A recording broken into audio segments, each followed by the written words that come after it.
Hi students, welcome to Easy Maths 360. இன்னைக்கு நம்ம 12th Mathsல Chapter 1 Application of Matrices and Determinants என்ற லெசனில் Exercise 1.1ல Question number 3 தான் பார்க்க போகிறோம். If f of alpha equal to cos alpha 0 sin alpha 0 1 0 minus sine alpha 0 cos alpha F of alpha அப்படின்னு சொல்லிட்டு ஒரு மேட்ரிக்ஸ் கொடுத்துருக்காங்க.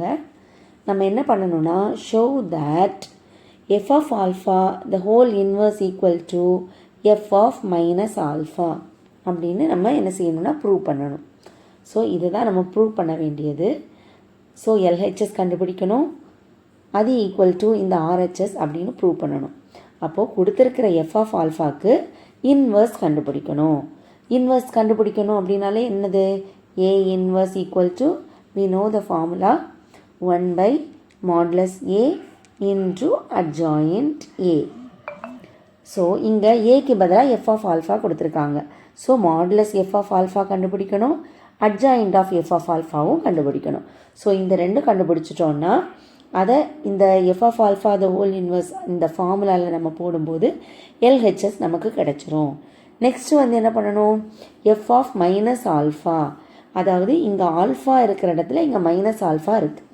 ஸோ இங்கே உள்ள ஆல்ஃபா எங்கெல்லாம் இருக்குதோ இந்த இடத்துல ஆல்ஃபா இது இது இது இந்த ஆல்ஃபா இருக்கிற இடத்துல எல்லாத்துலேயுமே மைனஸ் ஆல்ஃபாவை சப்ஸ்டியூட் பண்ணி நம்ம என்ன செய்ய போகிறோன்னா அதோட வேல்யூவை கண்டுபிடிக்க போகிறோம்.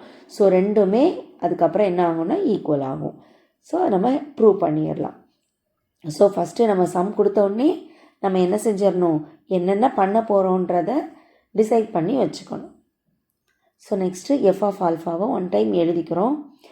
இனி என்ன பண்ணணும், F of alpha the whole inverse வேணும். ஸோ என்ன பண்ணணும், first modulus of F of alpha கண்டுபிடிக்க போகிறோம். ஸோ ஃபஸ்ட்டு இதை வச்சு எக்ஸ்பேண்ட் பண்ண போகிறோம். ஃபஸ்ட்டு என்னது, ப்ளஸ் காஸ் ஆல்ஃபா வரும், இதுக்கு மைனஸ் சிம்பல், இதுக்கு plus symbol. So plus cos alpha into, so இது இருக்கிற ரோ அண்ட் காலமை கட் பண்ணும்போது இதை மாடுலஸில் எழுதிக்கும்போது நமக்கு என்ன கிடைக்கும், 1 into cos alpha minus 0 into 0 0 வந்துடும். ஸோ நெக்ஸ்ட்டு வந்து மைனஸ் 0 வச்சு எக்ஸ்பேண்ட் பண்ணணும். இது மைனஸ் 0 வச்சு என்ன தான் எக்ஸ்பேண்ட் பண்ணாலும் மைனஸ் 0 இன்ட்டு எனிதிங் 0 தான் வரும். ஸோ அதனால் ஷார்ட்டாக மைனஸ் 0ன்னு அப்படியே போட்டு முடிச்சாச்சு. அடுத்து என்ன பண்ணணும், plus sine alpha into, so இது இருக்கிற ரோ காலமை கட் பண்ணும்போது நமக்கு இது மாடுலஸ்குள்ளே கிடைக்கும். ஸோ 0 இன்ட்டு 0 0 இங்கே போட்டிருக்கோம், minus sine alpha into 1 minus sine alpha கிடைக்கும். ஸோ இங்கே வந்து minus into minus sine alpha போடும்போது நமக்கு இந்த இடம் minus into minus plus sine ஆல்ஃபாவாக மாறிடும். ஸோ அதுதான் அங்கே எழுதியிருக்கோம். இனி நெக்ஸ்ட் என்ன பண்ணணும், cos alpha into cos alpha cos square alpha போட்டுரும். காஸ் ஆல்ஃபா இன்ட்டு 0 என்ன வரும், மைனஸ் 0. அடுத்து இது ஆல்ரெடி ஒரு மைனஸ் 0, அதை அப்படியே எழுதிக்கிறோம். அடுத்து சைன் ஆல்ஃபா இன்ட்டு 0 என்ன வரும், 0 தான், எனிதிங் இன்ட்டு 0 0. அடுத்து plus sine alpha into plus sine alpha sine square alpha போட்டிருக்கோம். ஸோ இது ஃபுல்லாக 0வாக ஆயிடுச்சு அப்படின்னா cos square alpha plus sine square ஆல்ஃபான்னு தெரியும் வந்துடுது. ஸோ நமக்கு cos square alpha plus cos square theta into plus sine square டீட்டானா என்ன வேல்யூ, ஃபார்முலாவில் நமக்கு 1 அப்படின்றது தெரியும். ஸோ இதோட வேல்யூ என்னது 1 which is not equal to 0. அப்படின்னா என்ன அர்த்தம், எஃப் ஆஃப் ஆல்ஃபாக்கு இன்வர்ஸ் வந்து எக்ஸிஸ்ட் ஆகும் அப்படின்றது தெரிஞ்சிருச்சு. ஸோ அப்போ கண்டுபிடிக்கலாம், நம்மளால் எஃப் ஆஃப் ஆல்ஃபாக்கு இன்வர்ஸ் கண்டுபிடிக்க முடியும். ஸோ கொடுத்துருக்கிற எஃப் ஆஃப் ஆல்ஃபாவை ஒன் டைம் எழுதிக்கிறோம். இனி இன்வர்ஸ் கண்டுபிடிக்கணும்னா என்னெல்லாம் பார்க்கணும், மாடுலஸ் கண்டுபிடிச்சி வச்சுக்கணும், அட்ஜாயிண்ட்டும் கண்டுபிடிச்சி வச்சுக்கணும். ஸோ இங்கே அட்ஜாயிண்ட் என்ன செஞ்சுருக்கோம், எழுதியிருக்கோம். அட்ஜாயிண்ட் எப்படி, ஃபஸ்ட்டு வந்து சிம்பல் 3 விஷயம் சொல்லியிருக்கு ஆல்ரெடி, ப்ளஸ்ஸு மைனஸ் ப்ளஸ்ஸு, இது ப்ளஸ்னால் இங்கே மைனஸ் ப்ளஸ் மைனஸ், இங்கே மைனஸ்னால் இங்கே அடுத்து என்ன வரும், ப்ளஸ்ஸு மைனஸ் ப்ளஸ் சிம்பல் போட்டுக்கணும். அப்புறம் ஒன்றுக்கும் உள்ள மைனர் எழுதணும். ஃபஸ்ட்டு ஒன்றுக்கா இந்த மைனஸ் இதெல்லாம் என்னது மைனஸ், மாடுலஸ்குள்ளே எழுதியிருக்க மைனஸ் எழுதணும். அப்புறம் வந்து என்னென்னா டிரான்ஸ்போஸ் போடணும். ஸோ ஃபஸ்ட்டு என்னது, காஸ் ஆல்ஃபாக்கு சிம்பிள் ஃபஸ்ட்டே போட்டு வச்சிடணும். போட்டு வச்சுட்டு காஸ் ஆல்ஃபாக்கு எழுதும்போது அந்த ரோ காலமை கட் பண்ணிவிட்டு இதை வந்து இங்கே எழுதியிருக்கோம். நெக்ஸ்ட்டு வந்து என்ன பண்ணணும், இந்த ஜீரோக்கு எழுதணும். ஜீரோ இருக்கிற ரோவையும் காலமையும் கட் பண்ணிவிட்டு 0 minus sine alpha 0 cos alpha அதை இங்கே எழுதியிருக்கோம். அடுத்து சைன் ஆல்ஃபாவுக்கு மைனர் எழுதணும். சைன் ஆல்ஃபா, இந்த சைன் ஆல்ஃபாவுக்கு சிம்பிள்லாம் ஃபஸ்ட்டே நம்ம போட்டிருக்கோம், அதனால நான் திரும்ப அதை ரிப்பீட் பண்ணலை. சைன் ஆல்ஃபா இருக்கிற ரோ அண்ட் காலமை கட் பண்ணிவிட்டு ஸோ இதை மாடுலஸ்குள்ளே இதை அப்படியே தூக்கி இங்கே எழுதியிருக்கோம். அடுத்து என்ன பண்ணணும், ஜீரோ, இந்த ஜீரோக்கு மைனர் எழுதணும். ஸோ இது இருக்கிற ரோ அண்ட் காலமை கட் பண்ணும்போது 0 சைன் ஆல்ஃபா 0 காஸ் ஆல்ஃபா இதோ இங்கே மைனராக எழுதிட்டோம். நெக்ஸ்ட் எதுக்கு எழுதணும், 1க்கு எழுதணும், இந்த 1க்கு. ஸோ இது இருக்கிற காலமெண்ட் ரோவை கட் பண்ணிவிட்டு காஸ் ஆல்ஃபா சைன் ஆல்ஃபா மேலே வந்துடுது, minus sine alpha cos alpha கீழே வந்துடுது. ஸோ இதுக்கு 1க்கும் நம்ம மைனர் எழுதிட்டோம்.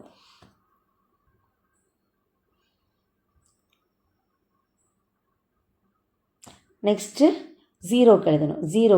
ஜீரோக்கு இது இருக்கிற ரோ அண்ட் காலமை கட் பண்ணும்போது காஸ் ஆல்ஃபா 0 இங்கே மேலே எழுதிட்டோம், மைனஸ் சைன் ஆல்ஃபா 0 இது எல்லாமே இங்கே எழுதிட்டோம். சிம்பிள் ஆல்ரெடி நம்ம போட்டு வச்சுக்கணும், ஏன்னா ஒன்று பார்த்து அவசரத்தில் எழுதும்போது மறந்துடுவோம்.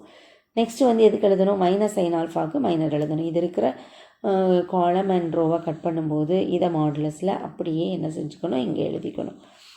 அடுத்து ஜீரோக்கு மைனர் எழுத போகிறோம். ஸோ இது இருக்கிற காலம் அண்ட் ரோவை கட் பண்ணிவிட்டு காஸ் ஆல்ஃபா 0 இங்கே எழுதியிருக்கோம், காஸ் ஆல்ஃபா 0 சைன் ஆல்ஃபா 0வை இங்கே அப்படியே எழுதிக்கணும். அடுத்து நெக்ஸ்ட் என்ன, காஸ் ஆல்ஃபாக்கு இதுக்கு எழுதணும். இது இருக்கிற காலம் அண்ட் ரோவை கட் பண்ணிவிட்டு இந்த மாடுலஸை அப்படியே இங்கே எழுதியிருக்கோம். இனி அடுத்து சிம்பிளிஃபிகேஷன் பண்ணிட வேண்டியதாக, மறக்காமல் இங்கே டிரான்ஸ்போஸ் போடணும். நெக்ஸ்ட் என்ன, இதை அப்படியே எக்ஸ்பேண்ட் பண்ணி எழுதணும். என்ன பண்ணணும், 1 இன்ட்டு காஸ் ஆல்ஃபானா cos alpha minus 0 cos alpha minus 0 இங்கே எழுதிட்டோமா. இதே மாதிரி ஒன்றுக்கா என்ன செய்யணும், எழுதணும். ஸோ நெக்ஸ்ட்டு வந்து என்னது வரும், மைனஸ் வெளியே ப்ராக்கெட்டில் இதை அப்படியே வச்சுக்கணும். 0 மைனஸ் 0 0வால் மல்டிப்ளை பண்ணும்போது ஸோ இது வேல்யூவே மைனஸ் 0 அப்படின்னு சொல்லிட்டு நமக்கு இங்கே கிடச்சிருது. அதுக்கு அடுத்து என்ன பண்ணணும், இங்கே 0 இன்ட்டு 0 வந்துடும், minus 0 minus sine alpha into 1 minus sine alpha வரும். 0 minus sine alpha, so minus into minus plus ஆகிடும். இப்போ 0 plus sine alpha 0 plus sine alpha அப்படின்னு இங்கே கிடச்சிரும். நெக்ஸ்ட்டு ரோவை சிம்பிளிஃபை பண்ண போகிறோம். நெக்ஸ்ட் இது, ஸோ இங்கே மைனஸ் வெளியே போட்டுக்கணும். 0 இன்ட்டு காஸ் ஆல்ஃபா 0 தான் வரும், மைனஸ் 0 இன்ட்டு சைன் ஆல்ஃபா 0 தான் வரும். ஸோ மைனஸ் இங்கே 0 மைனஸ் 0 கிடச்சிருது. நெக்ஸ்ட் என்ன பண்ணணும், ப்ளஸ் போட்டு cos alpha into cos alpha cos square alpha minus sine alpha into sine alpha minus sine ஆல்ஃபான்னு வரும். ஸோ 2 மைனஸ் வருது, அதனால் இங்கே ப்ளஸ் ஆகிடும். Cos square alpha minus sine square ஆல்ஃபான்னு வரும். ஸோ மைனஸ் இன்ட்டு மைனஸ் என்னவா மாறிடும், ப்ளஸ்ஸாக மாறிடும். நமக்கு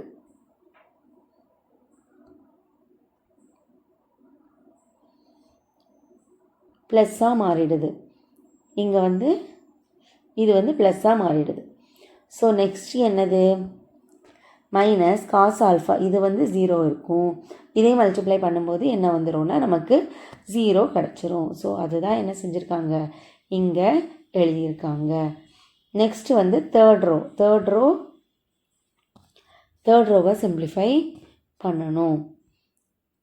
இந்த row 0 into 0 minus sine alpha, அப்போ 0 மைனஸ் சைன் ஆல்ஃபான்னு வரும். இங்கே இருக்குது 0 மைனஸ் சைன் ஆல்ஃபா போட்டோமா. நெக்ஸ்ட் அடுத்து என்னென்னா cos alpha into 0 into sine alpha 0 தான் வரும். ஸோ மைனஸ் 0 அப்படின்ட்டு வரும், இங்கே இருக்குது. நெக்ஸ்ட் என்னது, cos alpha into 1 cos alpha minus 0 cos alpha minus 0 கிடைக்கும். ஸோ இதுதான் இங்கே இருக்குது, காஸ் ஆல்ஃபா மைனஸ் 0. நெக்ஸ்ட் என்ன பண்ணுறோன்னா காஸ் ஆல்ஃபா மைனஸ் 0னா காஸ் ஆல்ஃபா இது ஃபுல்லாக 0வாக மாறிடுது. இது என்னது 0 + sin ஆல்ஃபானா sin ஆல்ஃபா, இந்த டேர்ம் ஃபுல்லாக 0 ஆகிடும். cos square alpha + sin square ஆல்ஃபான்னா நமக்கு வேல்யூ என்ன 1 ஃபார்முலா படி. ஸோ இங்கே 0 ஆகிடும். 0 - sin ஆல்ஃபானா -sin ஆல்ஃபா, இது வந்து வேல்யூ 0 ஆகிடும். இங்கே காஸ் ஆல்ஃபா இருக்கும். மறந்துடக்கூடாது, ஒவ்வொரு டைமும் நம்ம என்ன பண்ணணும், இந்த டிரான்ஸ்போஸ் அப்படியே போட்டே வரணும். இல்லைன்னா நமக்கு இங்கே கூட டிரான்ஸ்போஸ் போட்டுகிட்டே இருக்கணும். மறந்துன்னா தப்பாயிடும். ஸோ இனி டிரான்ஸ்போஸ் பண்ணணும். என்ன பண்ணணும், இந்த ரோவை தூக்கி அப்படியே இங்கே இப்படி ஹரிசாண்டலாக இருக்கிறத வேர்ட்டிக்கலாக எழுதணும். ஸோ இங்கே ஹரிசாண்டலாக இருக்கிறத அப்படியே இங்கே வேர்ட்டிக்கலாக எழுதணும். இங்கே இப்படி இருக்கிறத இங்கே இப்படி இந்த மாதிரி எழுதிட்டோன்னா டிரான்ஸ்போஸ் முடிஞ்சுது. ஸோ அட்ஜாயின் நம்ம கண்டுபிடிச்சிட்டோம். இனி ஃபார்முலா என்ன, F of alpha the whole inverse equal to A இன்வர்ஸோட ஏ இருக்கிற பிளேஸில் எஃப் ஆஃப் ஆல்ஃபாவை போடுறோம். அவ்வளோதான். 1/mod ஏ வருமா, ஏக்கு பதிலாக இங்கே ஏ ஈக்குவல் டு என்ன பண்ணியிருக்காங்க, எஃப் ஆஃப் ஆல்ஃபா. ஏ இருக்கிற பிளேஸில் எஃப் ஆஃப் ஆல்ஃபாவை மாற்றி ஃபார்முலா மாதிரி எழுதியிருக்காங்க. So into adjoint F of alpha. இனி வந்து என்னது,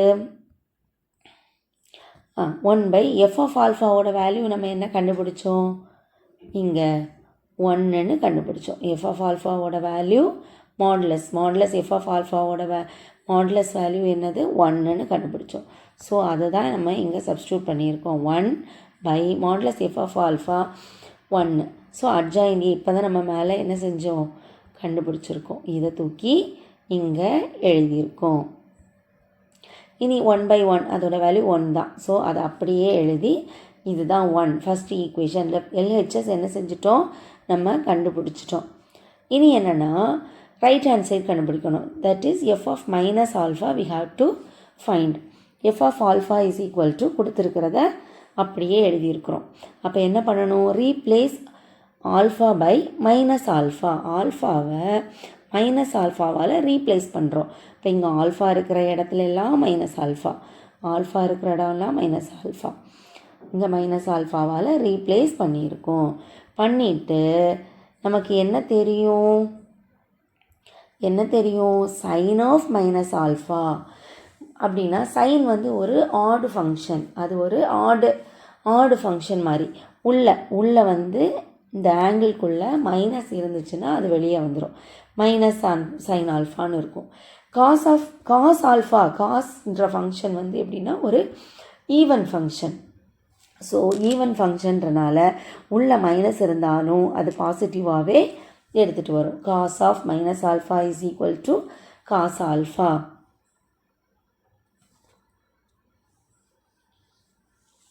ஓகே, இது வந்து ஃபார்முலா நமக்கு. Sine of minus alpha equal to minus sine alpha, cos of minus alpha is equal to cos alpha. இனி இங்கே நம்ம அப்படியே அதில் பார்த்து எழுத போகிறோம். இங்கே காஸ் ஆஃப் மைனஸ் ஆல்ஃபானா காஸ் ஆல்ஃபா, அது even function. Minus of minus sine alpha, so minus இருக்கும். அப்புறம் சைன் ஆஃப் மைனஸ் ஆல்ஃபான்னா மைனஸ் சைன் ஆல்ஃபான்னு வந்துடும். ஸோ மைனஸ் இன்ட்டு மைனஸ் ப்ளஸ்ஸாக மாறி வெறும் சைன் ஆல்ஃபா மட்டும் இருக்கும். ஸோ இதை அப்படியே எழுதிக்கிறோம். இங்கே சைன் ஆஃப் மைனஸ் ஆல்ஃபானா minus sine alpha 0, cos of minus alpha even function, so இது காஸ் ஆல்ஃபாவே மாறிடும். ஸோ இதிலேருந்து நமக்கு எஃப் ஆஃப் மைனஸ் ஆல்ஃபா நம்ம கண்டுபிடிச்சிட்டோம். ஸோ இப்போ பார்த்தோம் அப்படின்னா ஃப்ரம் 1 and 2 2 ஈக்குவேஷன் இருக்கு இல்லையா, இந்த equation from 1 F of LHS, அடுத்து இங்கே ஆர்ஹெச்எஸ், இந்த ரெண்டில் இருந்தோம், ரெண்டுமே ஈக்குவலாக இருக்குது. ஸோ இது வெரிஃபை பண்ணிட்டோம். ஸோ இதில் என்ன பண்ணணும் அப்படின்னா, ஃபஸ்ட்டு வந்து F of alpha whole inverse கண்டுபிடிச்சிட்டு அப்புறம் எஃப் ஆஃப் மைனஸ் ஆல்ஃபா கண்டுபிடிச்சிட்டு ரெண்டுமே ஈக்குவலாக இருக்குது அப்படின்னு சொல்லிட்டு வெரிஃபை பண்ணியிருக்கோம். இந்த வீடியோ பிடிச்சிருந்ததுன்னா லைக் பண்ணுங்கள், உங்களோட 12th ஃப்ரெண்ட்ஸ்க்கெல்லாம் ஷேர் பண்ணுங்கள். இதை மாதிரி நிறைய வீடியோஸ் இன்னும் வேணும் அப்படின்னா சப்ஸ்கிரைப் பண்ணி பெல் ஐக்கான் கிளிக் பண்ணுங்கள். தேங்க்யூ ஃபார் வாட்சிங்.